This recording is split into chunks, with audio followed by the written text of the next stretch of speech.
ያ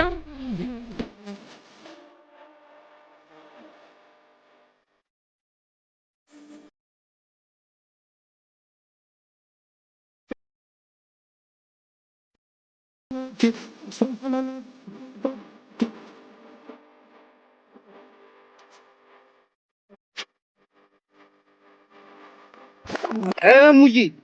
አሬ ውበት ብቻሽን ወንጀል እኮ ነው አይነፋም ወንጀል ጠባቂ ያስፈልገዋል እናቴ በዘመንም ትላከፋለህ ትኩስ ዴቲንግ አፕ ያለልህ ሰልጥን እንጂ ብሮ ትኩስ ደግሞ ምንድነው ትኩስ አፕ ዴቲንግ አፕ ብቻ አይደለም ልክ እንደ ቲክቶክ ቪዲዮና ፎቶ የለጠፉ ብር መስራት የሚችሉበት አፕ ነው በተጨማሪም ደግሞ ኦንላይን መገበያየት የምትችሉበት ፕላትፎርም ነው ላይፍ ስገቡ ደግሞ የሚሰጣችሁ ጊፍት 100% ምንም ሳይቆራረጥ አካውንታችሁ ላይ የሚገባላችሁ ሲሆን በተጨማሪም ደግሞ ጊፍት ለመስጠት ክሬዲት ካርድ ሳያስፈልጋችሁ በቴሌብርና በቻፓ እየገዛችሁ መስጠት ትችላላችሁ ትኩስ አፕ ማለት ሁሉም በአንድ ያዘ ኢትዮጵያ አፕሊኬሽን ማለት አፕሊኬሽናችንን ለማግኘት ፕሌይ ስቶር ላይ ገብታችሁ ትኩስ አፕ ብላችሁ ማውረድ ነው ለጊዜው አንድሮይድ ስልክ ላይ ብቻ ነው የሚሰራው አይፎን ተጠቃሚዎች በቅርቡ ጠብቁን